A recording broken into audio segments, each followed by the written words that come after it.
Muito bom. Pessoal, boa noite a todos.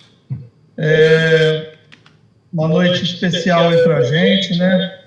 Na nossa sequência de palestras.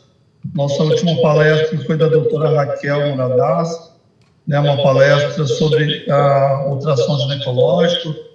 Hoje temos a honra de receber o professor Dr. Marcelo Salame, né? Ele é médico, cardiologista, formado pela faculdade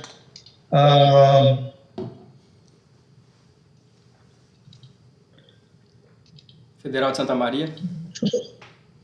Muito bem, eu ia falar de Caxias do Sul, mas eu sabia que não era. Faculdade Federal de Santa Maria, né, com mestrado, residência, né, na área de cardiologia.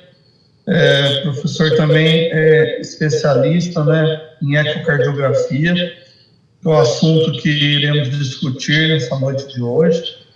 Então, passo a palavra ao Dr. Marcelo, agradeço enormemente sua disponibilidade.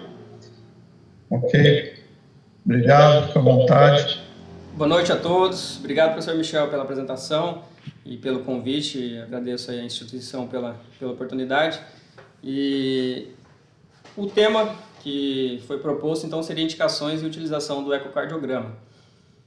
Vocês podem ficar bem à vontade, assim, para interromper a apresentação, se quiser comentar, se quiser escrever no chat, o professor vai repassando as perguntas para a gente tornar a aula mais produtiva. E às vezes eu não sei como que está o andamento e o conhecimento de vocês, às vezes tem alguma curiosidade no meio da aula, pode ficar à vontade, tá?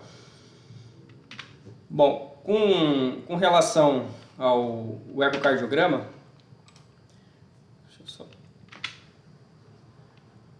é um exame de ultrassom dedicado para o coração. Então, a gente sabe que as ondas de ultrassom são ondas sonoras, né?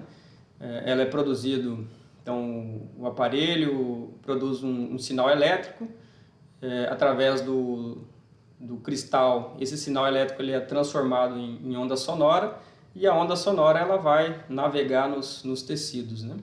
Conforme a gente vai passando de uma densidade para outra, parte dessas ondas elas vão se refletir, voltar para o transdutor, uma parte vai continuar e conforme vai passando as interfaces dos tecidos, essas ondas vão retornando e o cristal novamente transforma a onda sonora em sinal elétrico que a gente consegue visualizar a imagem através do aparelho de ultrassonografia.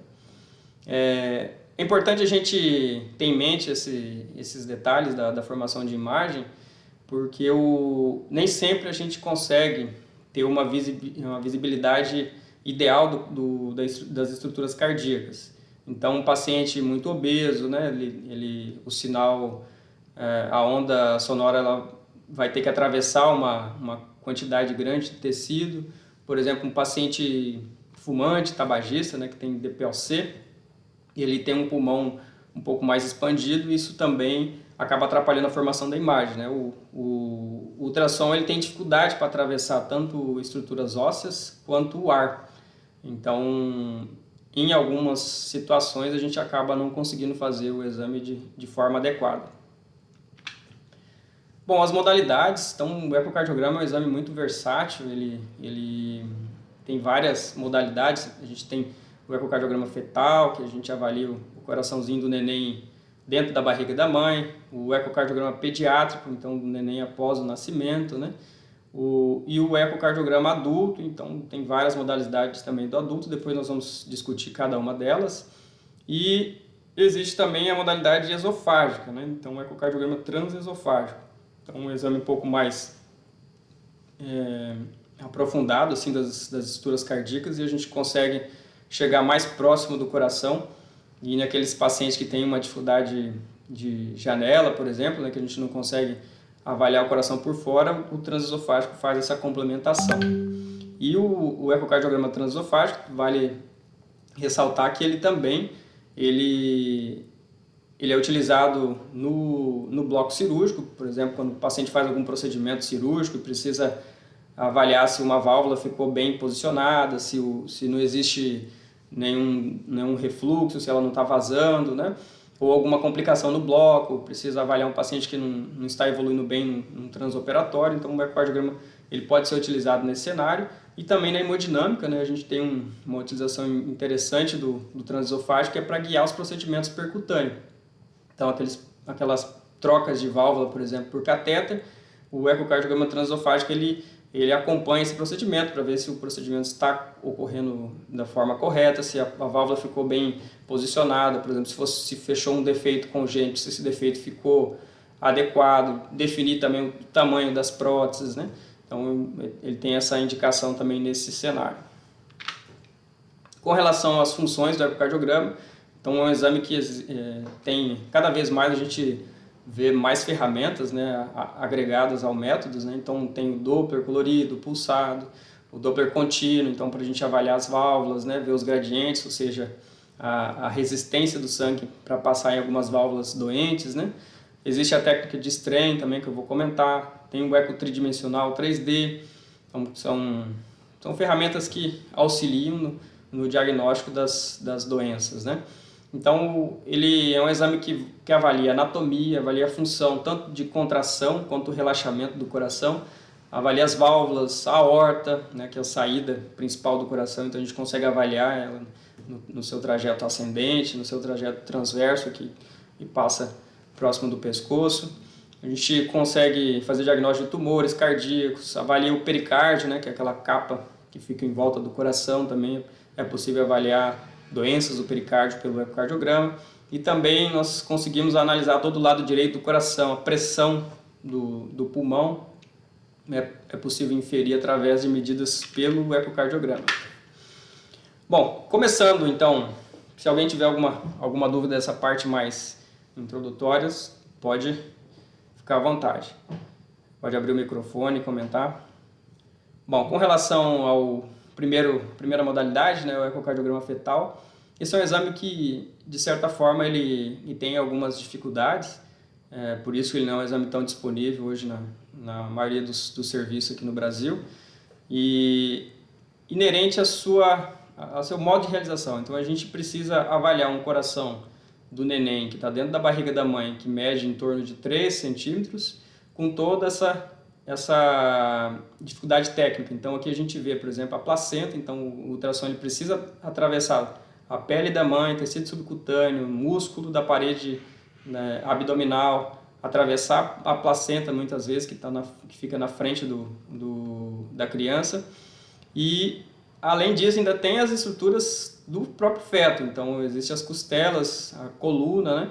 A própria coluna do feto, então às vezes a coluna está mais anterior, então acaba fazendo uma sombra maior no coração e isso dificulta o exame.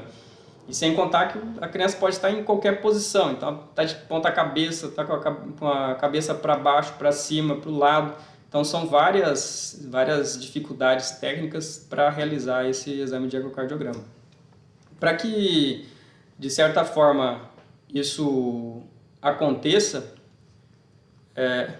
o exame ele é indicado entre a 26ª e a 28ª semana.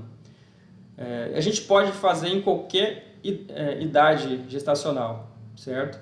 Mas nesse período é um período ideal para que a gente tenha as melhores condições de realizar o exame. Antes de 26 semanas o coração está pequeno demais, então acaba tendo as estruturas muito, muito delicadas para conseguir discernir a morfologia cardíaca. E a partir de 28, 30 semanas, as estruturas ósseas do neném ficam mais formadas e isso acaba causando mais sombra na aquisição das imagens e dificulta o exame. Mas, como eu comentei, a gente pode realizar o eco em qualquer idade gestacional. Havendo uma indicação, a criança teve uma arritmia, suspeita de arritmia, independente da idade gestacional, a gente realiza o exame com as limitações da idade, né? Existe essa diretriz brasileira, foi publicada em 2019, caso alguém tenha interesse sobre o assunto, ela está acessível, pode ser baixada ainda na internet, né? Então a gente precisa entender alguns detalhes no que se refere à fisiologia da circulação fetal. Então, o neném na barriga da mãe, ele não respira. Então, o pulmão, ele não tem sua função nesse período gestacional. Então, as pressões de enchimento no pulmão, elas são elevadas, de tal forma que passa pouco sangue pela circulação pulmonar. Então, o sangue ele é oxigenado aqui na placenta. Então, a placenta, o sangue passa pela placenta, sobe, passa pelo esse ducto venoso, né, que é um ducto que atravessa o fígado, e o sangue chega no átrio direito da criança.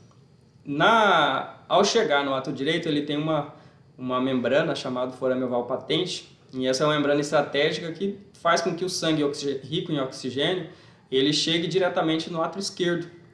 Então, ele chegando aqui no átrio esquerdo, ele vai ser bombeado para o ventrículo esquerdo, sobe e aqui vai nutrir, né, o principal órgão, que é o cérebro, né? Então, e a partir daqui distribui para os braços, né, e o restante do corpo. E o sangue que vem mais pobre em oxigênio, que chega das veias cavas, né, ele vai chegar no átrio direito e predominantemente ele vai se deslocar para o ventrículo direito e do ventrículo direito ser bombeado para a artéria pulmonar. Então, e parte do sangue ele vai passar na circulação pulmonar, mas como existe uma resistência alta, ele acaba sendo deslocado para o ducto arterioso. E a partir do ducto arterioso ele desce na aorta descendente e vai, através das artérias ilíacas, chegar na placenta, onde vai ser oxigenado. Então é importante a gente entender esses detalhes da circulação fetal, pois porque tem essas particularidades. Então, no exame do ecocardiograma fetal, nós vamos avaliar então esses dois canaizinhos que são importantes, que eles permaneçam abertos e durante toda a gestação, e o fechamento precoce desses canais pode acabar comprometendo o funcionamento do coração e o neném entrar em sofrimento, né? Então, aqui a gente vê um exemplo do ecocardiograma normal, e na direita um ecocardiograma com ausência do septo interventricular, né, que é um defeito relativamente frequente aí das cardiopatias congênitas. Outra função importante do ecocardiograma fetal é avaliar as arritmias. Então, desse lado nós temos um flutter atrial e aqui uma taquicardia supraventricular. Então, essas arritmias elas podem levar à insuficiência cardíaca e causar hidropsia, né, que seria a criança toda é demasiada, né, e precisa de tratamento antes de interromper a gestação. Então, o ideal é que seja avaliado e, às vezes, iniciar com a medicação. A mãe precisa entrar com medicação com dose alta para controlar essa arritmia e, em alguns casos, até, dependendo da idade da gestação, até interromper a gestação. Então, às vezes a gente pega algumas indicações, os obstetras avaliam a criança, viu que o BCF está muito acelerado, né, principalmente acima de 170, né, que é mais preocupante, e o ecocardiograma fetal vai ajudar a diferenciar os vários tipos de arritmia. Bom, dando sequência, caso alguém tenha alguma dúvida, podem interromper. Então, o neném nasceu e a gente tem um ecocardiograma pediátrico, né? Então, após o nascimento, existem algumas alterações fisiológicas que vão acontecer, principalmente no que se refere àqueles dois canais que eu comentei com vocês, né?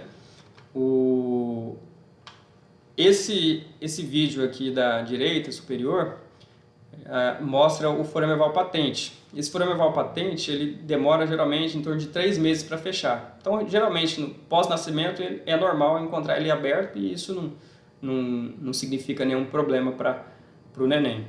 Abaixo nós temos o canal arterial persistente. Então, normalmente o canal arterial ele se fecha nas primeiras horas de vida. Geralmente, a partir do primeiro dia de vida, ele já está fechado.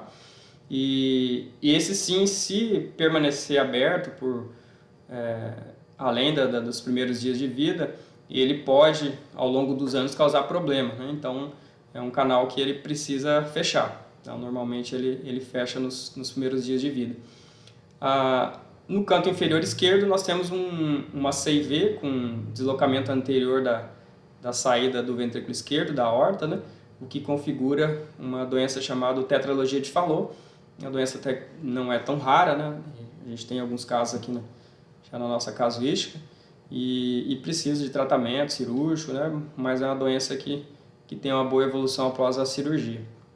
Então, o ecocardiograma pediátrico ele tem essas indicações, né? Uma criança que nasceu, o pediatra identificou um sopro, ou a criança está cianótica, não está ganhando peso, né? Então, nesses cenários, o eco pediátrico é importante para fazer o diagnóstico e direcionar o tratamento. Bom, dando sequência, no ecocardiograma adulto, nós vamos passar alguns casos aqui para tornar mais interessante a apresentação. Então, esse é um paciente que tem um quadro clínico de dor no peito e falta de ar progressiva, né, a partir de então. E, infelizmente, ele chegou tarde na emergência, né? A gente avalia a contratilidade, perceba como tem uma redução de contração em toda essa região. Então, é um infarto que acometeu a artéria descendente anterior. E como essa região não contrai, existe uma estase, né, do sangue na ponta do coração, formou-se um grande coágulo aqui nessa região. Então, perceba-se a importância do eco, tanto no diagnóstico da insuficiência cardíaca, como também da complicação do infarto. E é uma causa de AVC, causa de obstruções arteriais em qualquer segmento aí do corpo, esses coágulos, quando eles se desprendem, né? Bom, aqui eu coloquei uma modalidade do ecocardiograma tridimensional e com essa ferramenta a gente consegue avaliar de forma mais acurada os volumes do ventrículo esquerdo e a função de bombeamento. Então, esse paciente aqui tem uma disfunção sistólica, né, tem 40% de fração de ejeção. E a vantagem dele é que ele leva em consideração os 3 cortes, né? Então, ele tem mais acurácia para avaliar volume, né? Em função disso. O padrão para avaliar a função sistólica pelo simples, a gente leva em consideração apenas dois cortes, né? E no 3D são 3 janelas para avaliar de forma mais global a fração de bombeamento do coração. Uma outra indicação do eco, no que se refere à investigação de falta de ar, nós conseguimos avaliar a capacidade de relaxamento do coração. Então, a função diastólica que a gente chama, né? Então, a partir de algumas medidas de como o sangue chega no ventrículo esquerdo, análise da cava inferior, então a gente consegue ter uma noção de volemia, de pressão na artéria pulmonar.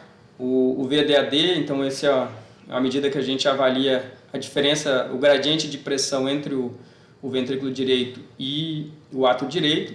Então a gente soma 42 mais a variação da cava, então a cava a gente pode somar de 3 a 15 milímetros de acordo com as medidas da cava. Se ela está distendida, se ela tem colapso inspiratório, né?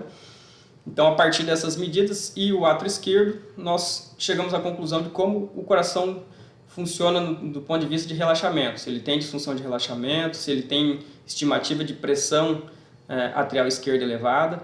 E essas variáveis, elas serão importantes para guiar o próprio tratamento do paciente. Então, quando existe pressão atrial esquerda elevada, cava dilatada, nós vamos ter que otimizar os diuréticos, por exemplo, ajustar o tratamento, às vezes investigar por que existe esse déficit de relaxamento e encontrar algumas doenças relacionadas à disfunção diastólica. Essa é uma outra ferramenta que o 3D também disponibiliza, que é o Multislice.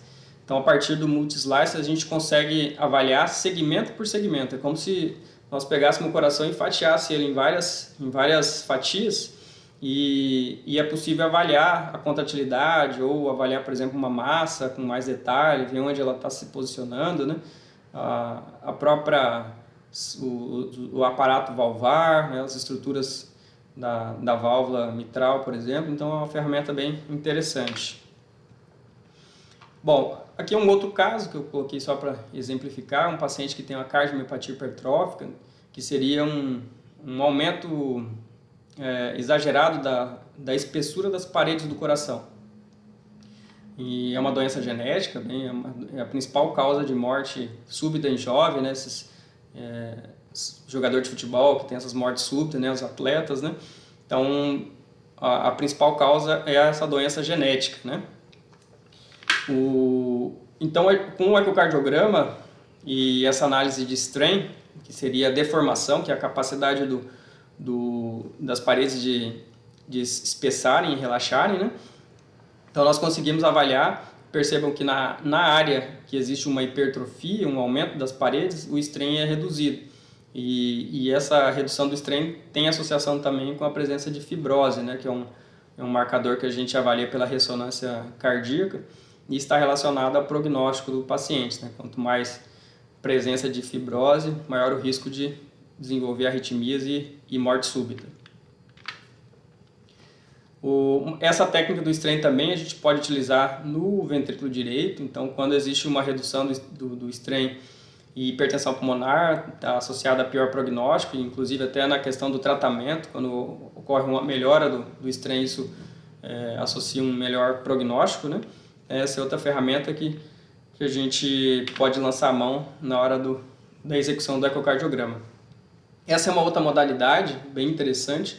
Nós utilizamos a microbolha manufaturada, né, para avaliar melhor as câmaras cardíacas, principalmente nos pacientes que não têm uma janela favorável, ou às vezes quando a gente não consegue avaliar com maior detalhe. Lembra aquele primeiro caso que tinha um trombo enorme, né? Às vezes tem algum coágulo muito pequeno e no exame normal a gente não consegue avaliar. Com esse contraste é possível identificar, igual nesse paciente que tem um aneurisma do ápice do ventrículo esquerdo, né? Uma sequela de infarto, e avaliar com detalhe se não existe a presença de coágulos aqui nessa região.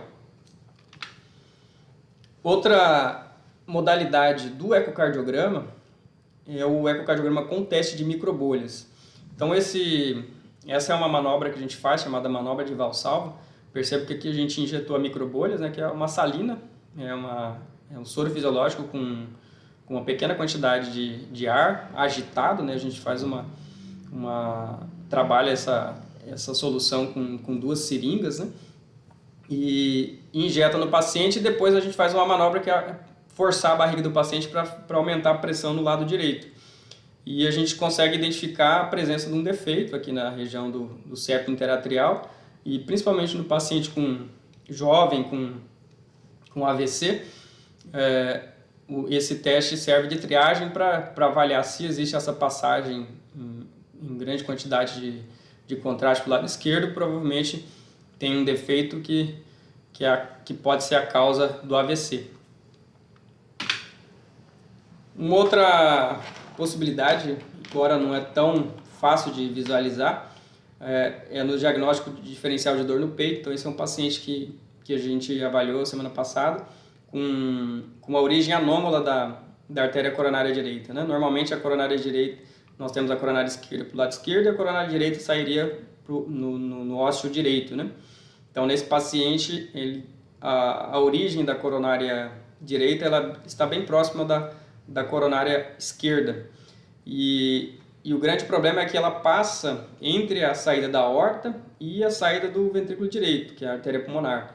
Então, é nesse trajeto, que é um trajeto interarterial, que a gente chama, pode estar associado também a arritmias, dor precordial, morte súbita, né?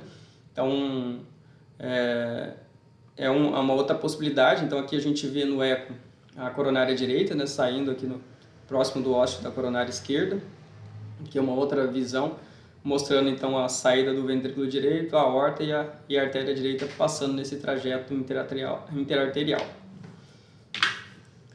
Bom, com relação às doenças do pericárdio, né, que nós comentamos no início da aula, aqui a gente vê o coração e em volta essa é a membrana pericárdica parietal, né? E entre o coração e essa membrana existe um derrame pericárdico volumoso, e isso acaba comprometendo o bombeamento do coração. Então, quando existe esse derrame importante, o coração ele não consegue relaxar, e a eficiência do bombeamento cardíaco ela é comprometida. E isso pode levar até a parada cardíaca, né? Aqui é um outro caso também de derrame pericárdico, e percebo que aqui existe uma massa, né? Então, é um tumor causando um derrame pericárdico paraneoplásico, né, que a gente chama. Então, o derrame está secundário à neoplasia, né? Esse é um outro caso, também um paciente que tem um tumor agora no átrio direito, né? E que pode evoluir com falta de ar. Você vê como que o tumor acaba entrando na válvula tricúspide, pode até comprometer a entrada do fluxo para o ventrículo direito. Então, uma outra modalidade, um outro diagnóstico diferencial que o ecocardiograma pode oferecer. É indicado também nos pacientes que têm sopro, né? Então, o sopro nada mais é do que uma dificuldade do bombeamento do sangue por algum defeito congênito ou igual nesse paciente que tem uma calcificação, né? Uma doença relacionada à idade, né? Da válvula aórtica. Então, o sangue tem dificuldade para passar pela válvula. Então, a válvula abre com abertura limitada, né? Então, o que gera um gradiente, né? Um gradiente de 30 milímetros de média e 44 de pico para atravessar essa válvula aórtica. Então, a gente consegue quantificar o tamanho da válvula, a quantidade de gradiente. Esse é um outro paciente também com problema na válvula mitral. Então, esse é um ecocardiograma Doppler colorido e aqui um ecocardiograma tridimensional mostrando os jatos, né, de regurgitação da válvula. Bom, agora nós vamos passar para uma outra modalidade, que seria o transesofágico. Se alguém tiver alguma dúvida, algum questionamento. Boa noite. Boa noite. Quando a pessoa ela tem válvula, por exemplo, minha prima usa válvula, a cada 10 anos ela tem que ficar abrindo o coração e revendo essa válvula, trocando de válvula. Nenhum momento assim chega a ser prejudicial toda vez abrir, trocar. Então, primeiro que assim, hoje a gente tem... Quem que perguntou? Cleide Cleide. Vânia. Então, Cleide, a troca de válvula que ocorre a cada 10 anos, né, que seria na realidade uma média, né, seria a válvula biológica, né, a gente tem dois tipos de válvula, a válvula biológica e a válvula metálica. A válvula metálica, normalmente ela dura a vida toda, né, então, geralmente faz um procedimento, se ele ficou bem feito, ela dura a vida toda. A válvula biológica, ela tem um tempo de durabilidade, então ela calcifica mais rápido, né, e que em média, depende da válvula, em torno de 10 até 20 anos ela pode durar.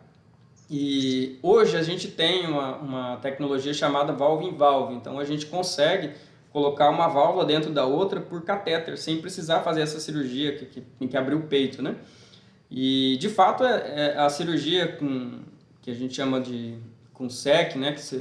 Com circulação extracorpórea, com corte no externo, e essa é uma cirurgia que ela não é isenta de riscos, né? É uma cirurgia que demora bastante, então o paciente ele pode sofrer algumas consequências em termos de, por exemplo, até da eficiência de contração cardíaca, né? Então, cada cirurgia expõe o paciente a uma circulação extracorpórea que pode comprometer ao longo dos anos a eficiência do coração, déficit cognitivo, então não é isenta de risco. Mas existem alguns pacientes que, infelizmente, precisa colocar a válvula biológica e acaba tendo que submeter a vários procedimentos, né? Cada caso é um caso. Tem paciente que não pode anticoagular, né? Então, a única saída é colocar a válvula biológica que tem essa durabilidade, né, digamos assim, né? Respondi a tua pergunta? Sim, respondeu. Eu tinha essa dúvida, ficava, meu Deus, socorro, mas agora eu entendi essa parte da manutenção aí, que não é tão, tem alguns casos que dá para ser menos invasivo. E eu ficava receosa de perguntar isso para ela, né? Você não tem medo de morrer toda vez que vai trocar essa válvula aí, não, mas bacana, respondeu bem. Beleza, então tá bom. Doutor, essa válvula biológica, ela é de carneiro? Geralmente é bovina ou suína. Entendi. E adapta bem, o sistema ele não rejeita? Não, ela tem é muito raro ter rejeição. Ela não precisa usar nenhuma medicação imunossupressora, né, igual esses transplantes de rim, transplante hepático e tal. Entendi. E essa regurgitação a longo prazo, esse problema do sangue misturar, o sangue voltar, o que vai acontecendo com o sistema de uma maneira geral? Na realidade, da mesma forma que a válvula nativa ela vai envelhecendo e pode calcificar, endurecer, a válvula biológica também ela tem esse envelhecimento. E dependendo de algumas condições, por exemplo, paciente renal crônico, um paciente mais jovem, né, eles acabam tendo uma calcificação mais excessiva da válvula, né? E às vezes o paciente mais idoso acaba tendo uma durabilidade maior, então são vários fatores, né? Mas é o próprio envelhecimento do tecido mesmo.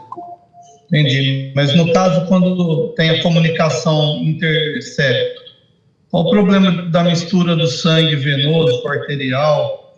Como que o coração ele vai sendo lesado por conta disso? Então, o que acontece? Quando existe o shunt, né, que a gente chama quando o sangue passa do lado direito para o lado esquerdo, ao contrário, né, do lado esquerdo para o lado direito, né, que o lado esquerdo ele tem uma pressão maior, né? Isso sobrecarrega o lado direito do coração e a circulação pulmonar. Então, existe, dependendo da magnitude do defeito, às vezes o sangue passa uma vez pelo lado esquerdo e passa 2 vezes pelo lado direito. Isso vai levando uma hipertensão pulmonar, as artérias do pulmão elas vão engrossando, as paredes vão ficando mais rígidas, né? E pode levar à insuficiência do lado direito, arritmias, né? Insuficiência cardíaca. Então, esse é o grande problema dos shunts, né? Então, a gente avalia, a gente tem um cálculo que nós fazemos que é o QPQS, né? Então, a partir do QPQS, a gente consegue calcular quanto de sangue está passando por esse defeito. Então, se for um QPQS acima de 1,5, já é um shunt significativo que ao longo dos anos vai causar problema para a criança, normalmente é na criança que a gente faz o diagnóstico, né? Mas às vezes a gente encontra até no adulto, né? Então, esse que é o grande problema desses defeitos, né? Ele acaba contaminando a pressão mais alta do lado esquerdo, quando é CIV, né? E gera uma hipertensão pulmonar de difícil tratamento. Obrigado. Buenas, vamos dar sequência então, essa última, mais uma modalidade, que é o ecocardiograma transesofágico. Então, como eu comentei com vocês, às vezes a gente não consegue enxergar de forma tão nítida o coração, ou, por exemplo, a gente precisa ver mais detalhes aqui do átrio esquerdo, das válvulas, né? Algum defeito valvar que não ficou bem esclarecido com o ecocardiograma transtorácico, então nós podemos lançar a mão do transesofágico. Então a gente passa uma sonda pela boca do paciente, ela vai descer atrás da garganta e desce no esôfago, que é o canal da alimentação. Então a sonda geralmente ela fica posicionada atrás do coração, bem próximo, dá mais ou menos 1 a 3 centímetros de distância. E a partir desse ponto, eu consigo ter imagens com uma resolução muito boa e sem problemas de artefatos ou limitação de janela, né? O paciente ele precisa receber uma sedação, é uma sedação leve, assim, porque aquela manobra que eu comentei com vocês de valsalvo, às vezes a gente precisa lançar a mão dessa manobra no transesofágico, então a sedação ela é superficial, só para dar um conforto para o paciente, mas de tal forma que ele consiga colaborar durante o exame. É bem tolerado, é bem parecido com a endoscopia, então é um exame que é tranquilo assim, para o paciente. A gente faz um spray anestésico na garganta para ele não sentir desconforto e reflexo de tosse, né? E um exame que é rápido, relativamente rápido. Aqui é um exemplo de um ecocardiograma transesofágico, então um paciente que vem com histórico de febre de origem determinada, e quando a gente inicia o exame é possível visualizar a válvula aórtica com uma grande vegetação, né, e uma destruição quase completa aqui da válvula aórtica, que é a saída do coração esquerdo. E aqui a gente visualiza o color, né, existe uma incompetência da válvula também, então com um vazamento aqui, o sangue vai e acaba retornando, né?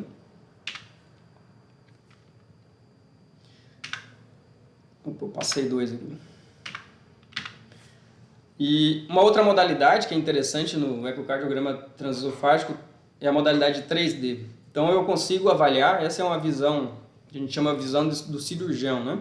Normalmente, quando o cirurgião acessa o coração para mexer na válvula mitral, ele tem essa visão aqui. Aqui a gente vê a válvula aórtica, né? E aqui a gente vê a válvula mitral. Então eu consigo avaliar o folheto anterior da válvula mitral, o folheto posterior, consigo identificar qual segmento está doente, qual segmento ele está causando a regurgitação. Nessa figura aqui no canto superior direito, nós temos um paciente com uma doença reumática, febre reumática, né? Que é uma das principais causas de estenose da válvula mitral. Então perceba como ela abre com muita dificuldade, né? Ocorre uma fusão da extremidade dos folhetos e ele não consegue abrir de forma adequada a válvula mitral, causando então o que a gente chama de estenose da válvula mitral e falta de ar, cansaço, né? Palpitações. Olha o átrio esquerdo como está bem crescido, né? Então existe um aumento da pressão no átrio esquerdo e dilatação do átrio esquerdo. Aqui um outro defeito da válvula mitral é uma fenda do folheto posterior, então que bem possivelmente causa regurgitação dessa válvula. Bom, vamos passar agora para mais uma modalidade. Se alguém tiver alguma pergunta. Doutor, nesse caso de cirurgia da válvula, com o peito aberto na cirurgia ou através do acesso, né, venoso, é necessário fazer um bloqueio e parar o coração durante a cirurgia, ou o coração continua contraindo e mesmo assim consegue, por exemplo, substituir a válvula em função? Na cirurgia de peito aberto, a gente injeta uma substância chamada substância cardioplégica, que ela paralisa completamente o coração. Então, antes de paralisar o coração, o cirurgião ele vai conectar... Não, é diferente do ECMO. Na realidade, o ECMO é um outro aparelho. É um aparelho diferente da circulação extracorpórea, né? Uhum.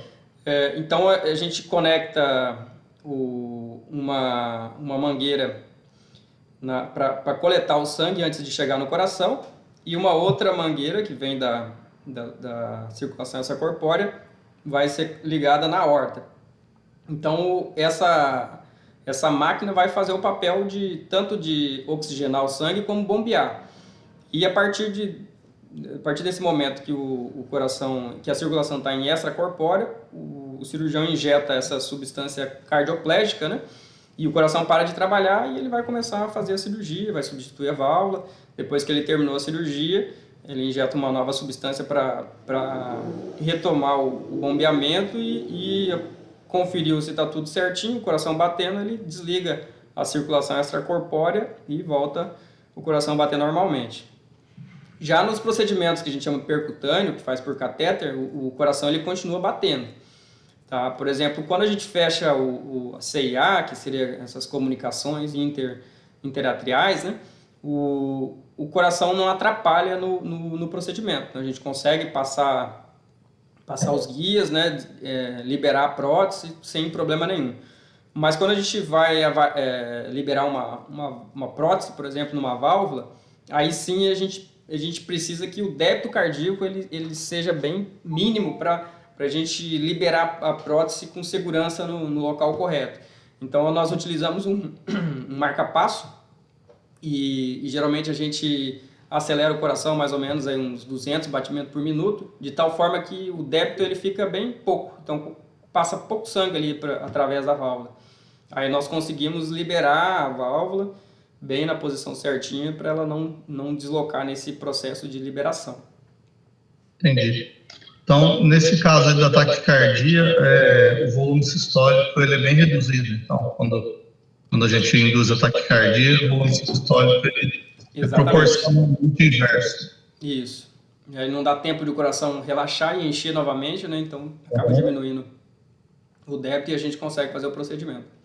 E lógico, é rápido, né? A liberação da prótese é muito rápida, né? A gente não consegue ficar muito tempo com essa frequência, porque o paciente acaba descompensando, né? Sim. Essa substância que bloqueia, que diminui a atividade cardíaca, deve ser semelhante à acetilcolina. São várias substâncias, né? E também uma concentração alta de potássio, que acaba neutralizando ali a atividade cardíaca, né? E aí o coração entra. Polarização. Isso. Ok, obrigado. Então vamos para o próximo tema, então, que é a cardiopatia isquêmica, né? Então, como eu comentei, o eco é muito versátil, né? A gente consegue utilizar ele em vários cenários e uma modalidade interessante é o ecocardiograma sob estresse. Então, o paciente que tem dor no peito, a gente pode lançar mão de alguns exames para investigar, como o teste ergométrico, a cintilografia, o ecoestresse e a ressonância.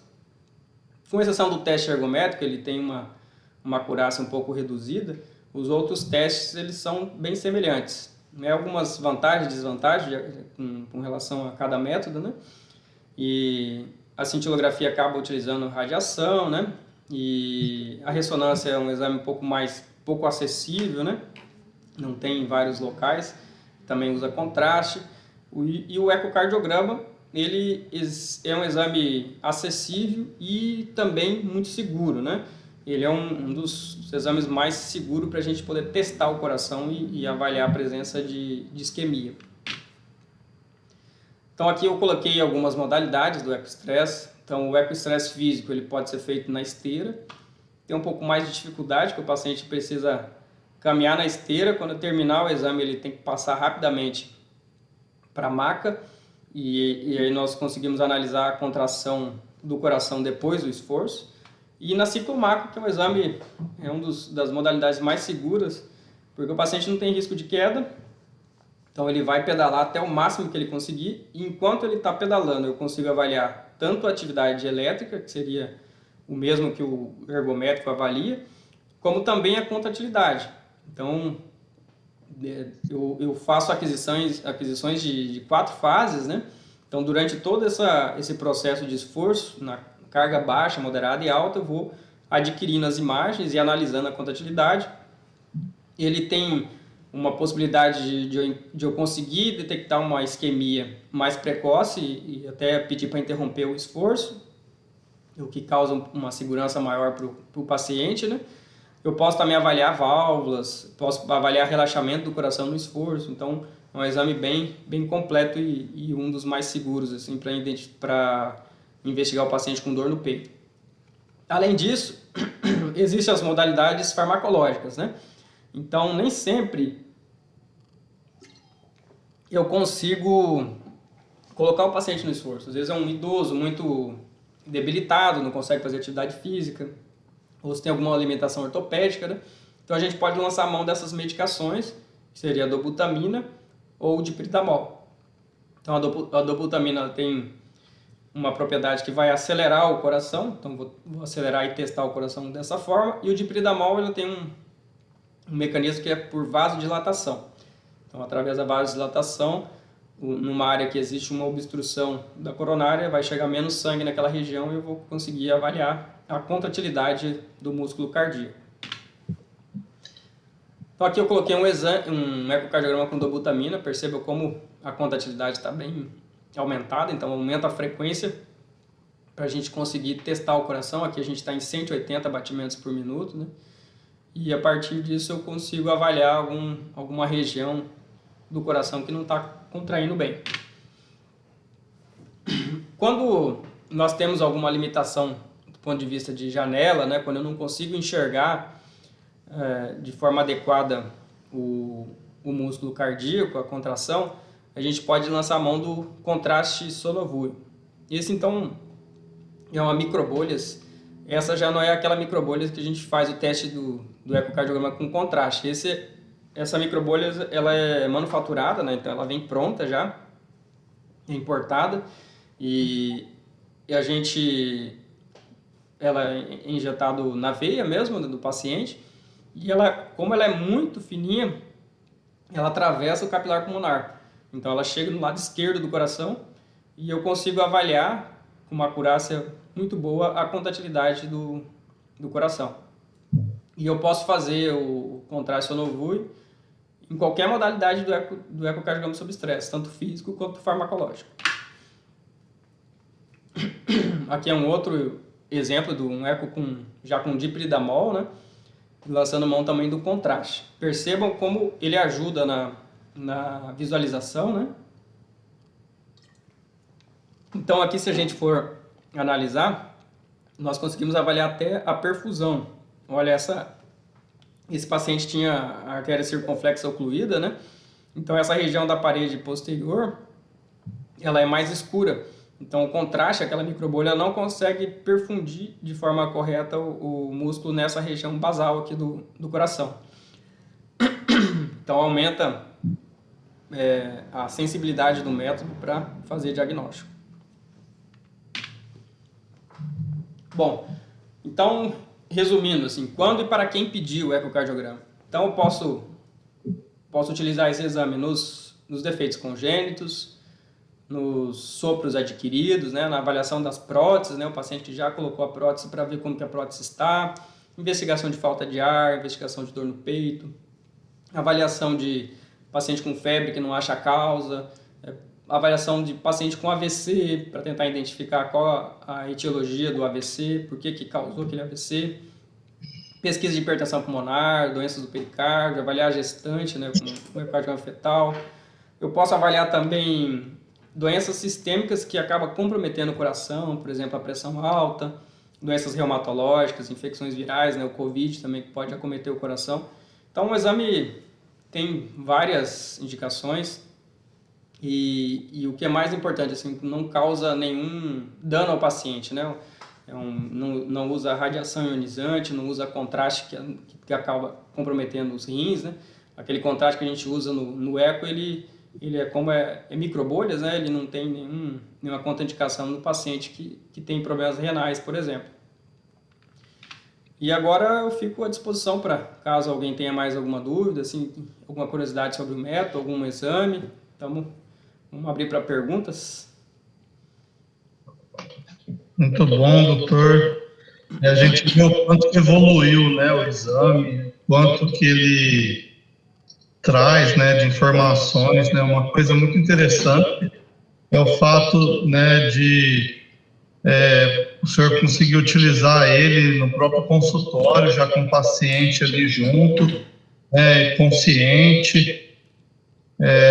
Então, diferente de quando você manda o paciente para uma clínica, faz o exame, depois traz o exame, né? Porque no caso do coração realmente tem questões de urgência, emergência, né?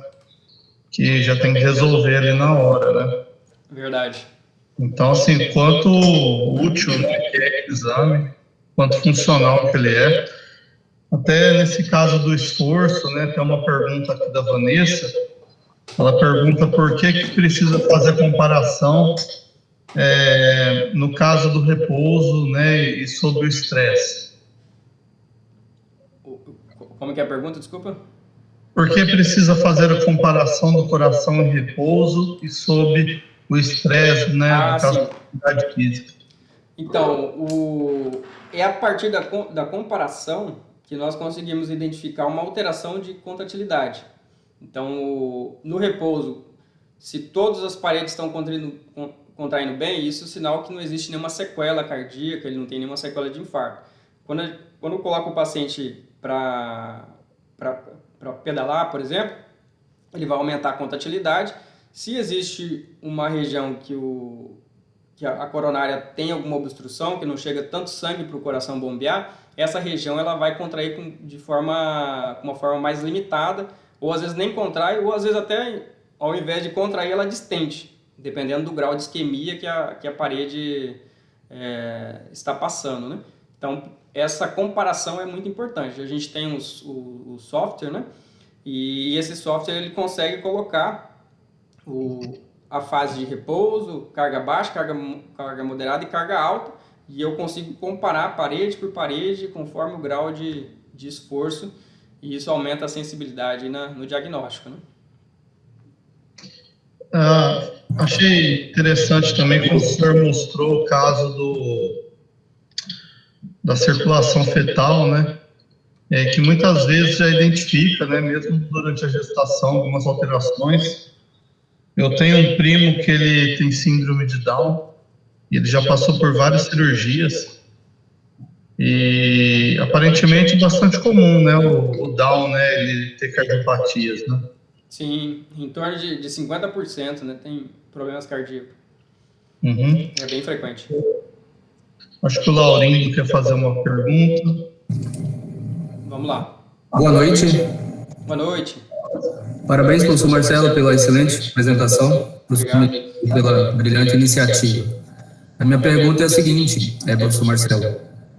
Relacionado ao uso do esteto, né, por profissionais experientes no dia a dia, o senhor acredita que o uso da ultrassom à beira do leito e até mesmo da ecocardiografia pode substituir um dia o esteto ou não, né? Porque a gente tem muita essa discussão em estudos e em alguns congressos, né?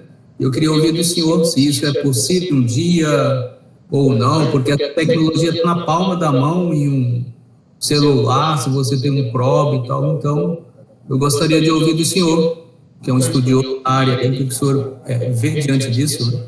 Então, o meu professor lá da Federal da Fronteira Sul, né, o Dr. José Luiz, e ele acho que, se eu não me engano, ele deve ter uns 15 anos de formado.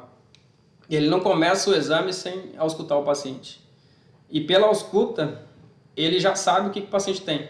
Ele já sabe o diagnóstico e muitas vezes até o grau de acometimento, se é uma estenose grave, moderada ou importante.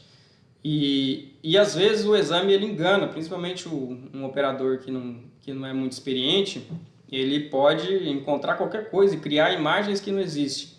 Então, o primeiro passo, a gente tem que escutar o paciente, fazer a anamnese completa, né?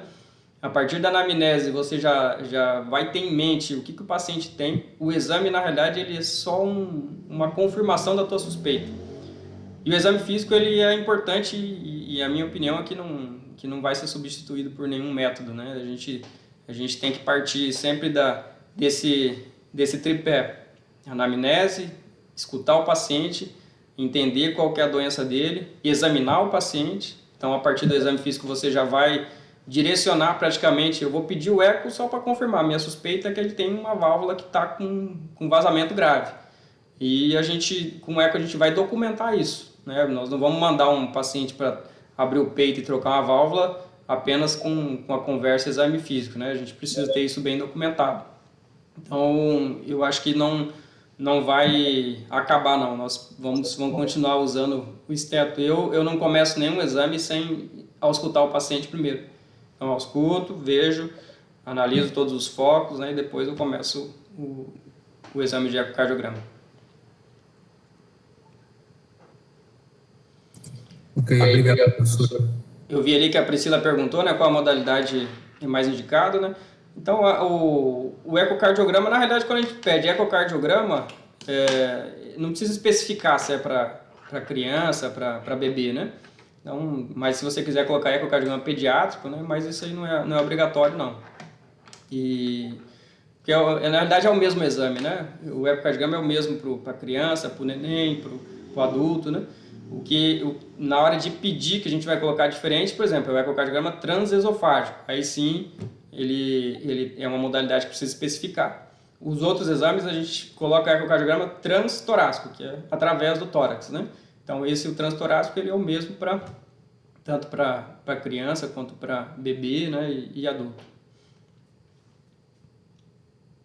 Ali a Lorena perguntou sobre algum exercício que seja indicado para pessoas com arritmias, né? Via de regra, assim, a atividade física de baixo impacto geralmente a gente não contraindica para nenhum doente, né? Então, caminhada, né? A partir do momento que você se sente bem, não tem nenhum desconforto, não tem dor no peito, não tem nenhuma palpitação, você pode fazer atividade física de baixo impacto sem problema. Aí depende, tem algumas arritmias que são mais complicadas, né? E aí contraindica atividade física de moderada a alto gasto energético. Aí vai depender de cada caso, tem uma indicação, né? Doutor, os pacientes com Covid... Professor, o senhor tem realizado algum eco em pacientes pós-Covid e o que ele tem revelado diante desse exame? Se é compatível com o que a literatura vem mostrando mesmo, essas complicações? Então, eu desde o começo da pandemia, a gente está lidando com um paciente com Covid, né? Eu sou o ecocardiografista ali sobre aviso do HCR, né? Então, a gente tem atendido tanto paciente nas UTIs, nas alas, né? E também paciente no pós-Covid, né? No consultório. E, de fato, na literatura fala aí em torno de 20% de acometimento cardíaco nos pacientes que tiveram Covid grave, né? E a gente tem encontrado bastante mesmo. Tem paciente até com disfunção sistólica, o mais grave que eu peguei tinha 26% de fração de bombeamento do coração. Lógico, tem outros que têm um acometimento mais leve, né? Mas o que a gente mais avalia é essa questão de miocardite, né? Que seria uma inflamação do músculo cardíaco pela infecção viral e levando uma redução de força de bombeamento.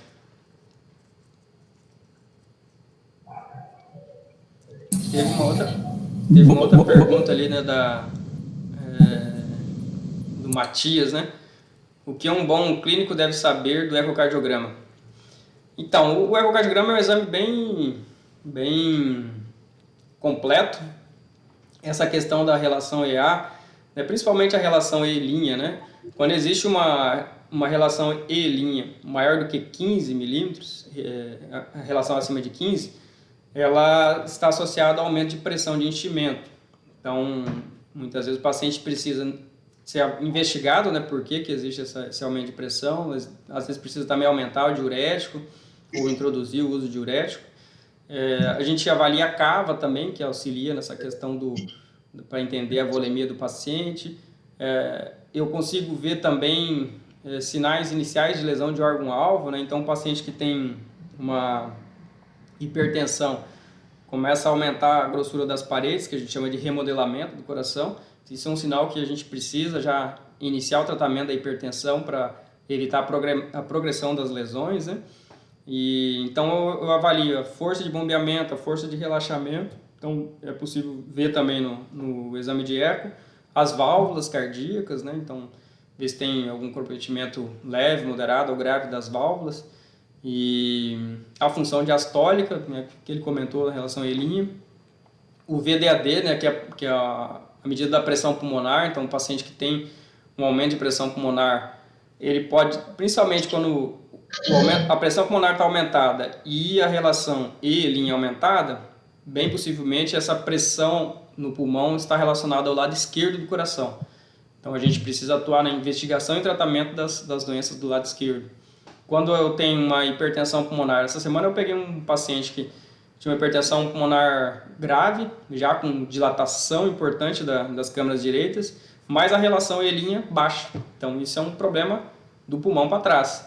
Então tem que ser investigado, né? Tromboembolismo pulmonar, investigação de hipertensão primária, né, pulmonar. Então o direcionamento da investigação é completamente diferente, né?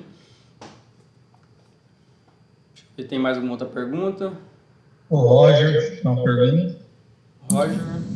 Bom dia, senhores. Bom dia, doutor Marcelo. Bom dia, professor Miguel. Bom dia. Boa noite a todos, desculpa. Com relação até à pergunta, pegando o gancho na pergunta do Laurindo, em relação a esse déficit pós-Covid, ou déficit cardíaco, que várias outras patologias, como várias citadas aqui hoje à noite, foram. Quando o clínico ou qualquer outro multiprofissional recebe um exame desse em relação a esse déficit cardíaco, a gente vê que hoje todo mundo indica atividade física. Como analisar para que seja passado a esse paciente a qual nível de atividade física que esse paciente patológico tenha? O quanto ele pode trabalhar? Nós sabemos que nós temos hoje monitores cardíacos, relógios, pulso, aquela coisa toda, com a facilidade tecnológica. Mas como orientar através do laudo do ecocardiograma que você pode chegar a tanto, ou quanto é saudável para o seu coração continuar se exercitando? Como seria passado isso? Obrigado. Bom, excelente pergunta, Roger. Então, na realidade, pelo ecocardiograma, a gente não vai conseguir passar muita coisa do ponto de vista de capacidade do paciente, né?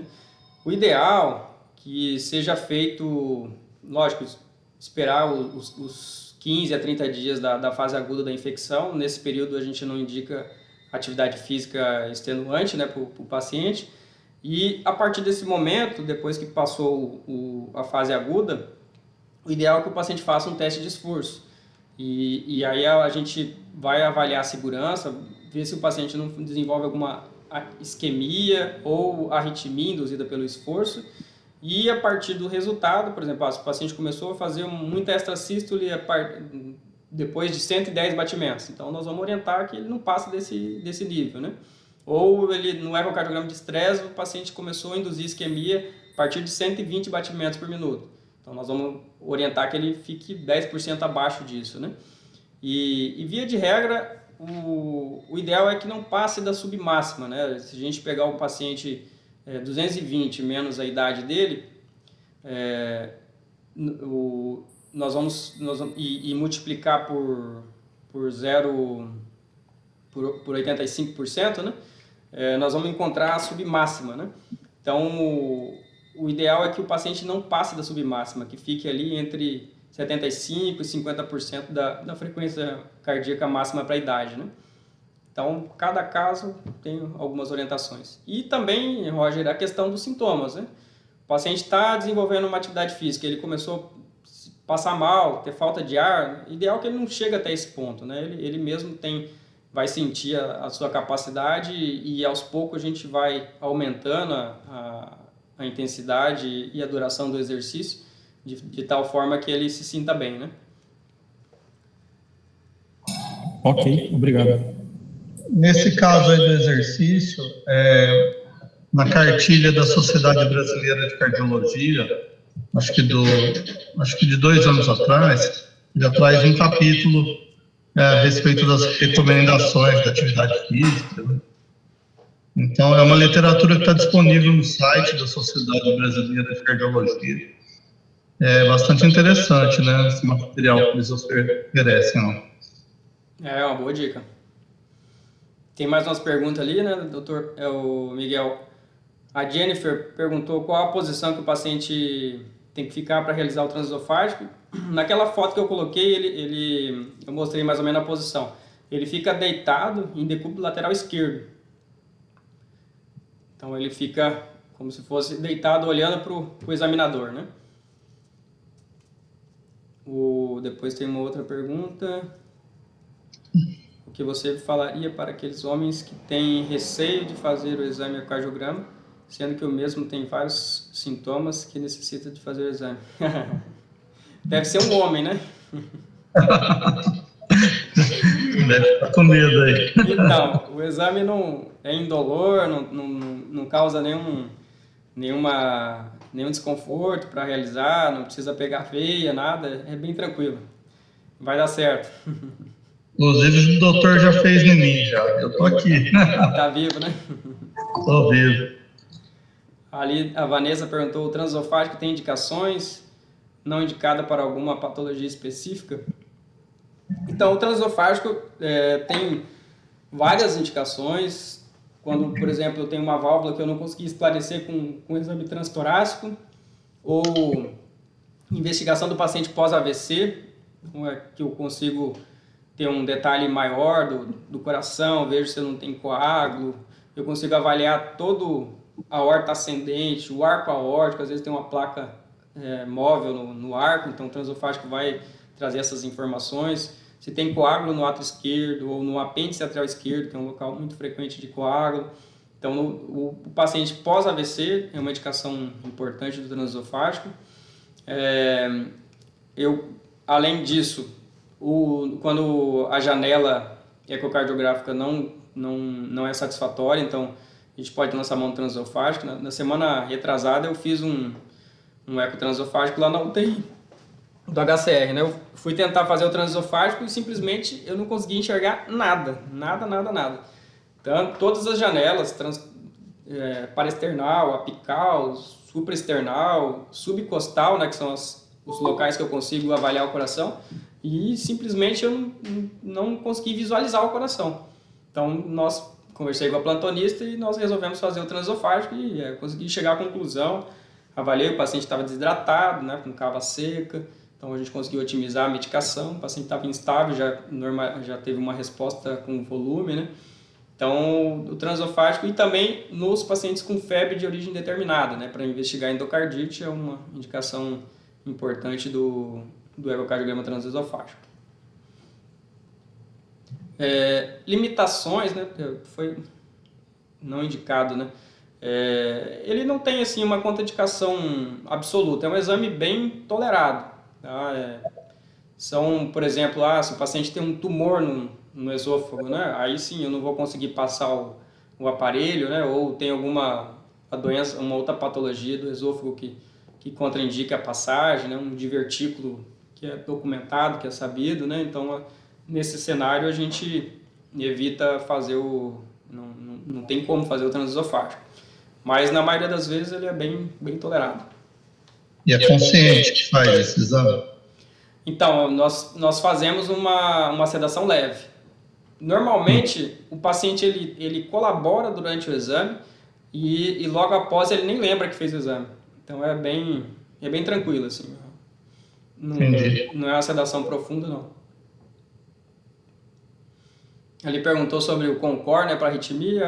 É um antiarrítmico interessante, quando bem indicado, seguro, né, que é o conhecido como bisoprolol, né, que é o nome da substância.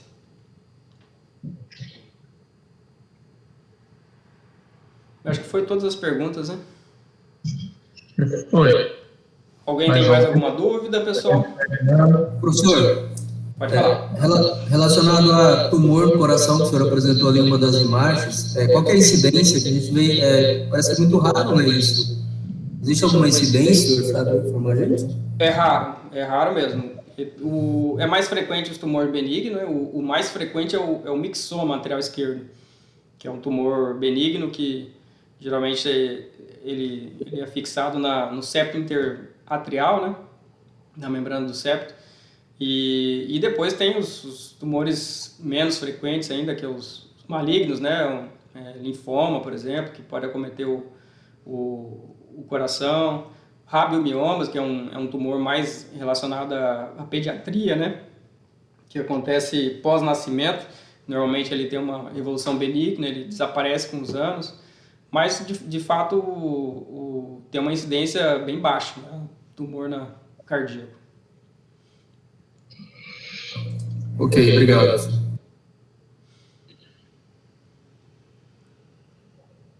Ok, doutor, acho que vamos encerrando. Maravilha, bom demais. Eu acho que o restante entendeu tudo, né? Eu acho que foi muito proveitoso, né? Muito didático, realmente acho que era isso que a gente esperava, né, da palestra. A gente, ao longo da disciplina, tem trabalhado aí com vários exames, mas, por exemplo, quando trata de ultrassom, né, a gente vê quanto amplo que né, todo o conhecimento sobre o ultrassom. A gente tem ultrassom vascular, né, o eco, o ginecológico. Então, realmente, cada especialidade aí vai trazer, né, muita informação sobre o assunto. Então, acredito que foi muito bom, muito proveitoso, né? Obrigado pela sua disponibilidade aí, tá? Os alunos, né, receberão um certificado aí de participação, né? A gente vai contar como 3 horas no certificado. Ok. Obrigado, então, doutor. Esperamos a próxima. Beleza. Vamos ver se consegue agendar aí no próximo semestre, né? Combinamos sim. Eu agradeço o convite. A Lorena fez uma outra pergunta ali sobre por que a pressão sobe, né? Então, a pressão são vários fatores, desde envelhecimento arterial, as artérias vão ficando mais rígidas, né? Fator emocional, né? O paciente mais ansioso, ele acaba tendo um aumento da pressão e descontrole maior, né? E existe outras causas como obesidade, né? O próprio diabetes também está muito associado à hipertensão e rigidez arterial. E causas genéticas também, né? A gente vê que as famílias que têm os pais hipertenso, os filhos começam a hipertensão já numa idade mais jovem, né? Então é uma doença multifatorial, o próprio sedentarismo, né, que a gente está cada vez mais frequente aí na população, junto com a obesidade, isso propicia o aumento da hipertensão. Mas, então tá, obrigado aí pela oportunidade, Miguel, fico contente aí com a participação e eu gostei que o pessoal pergunta e interage, isso aí é muito bom.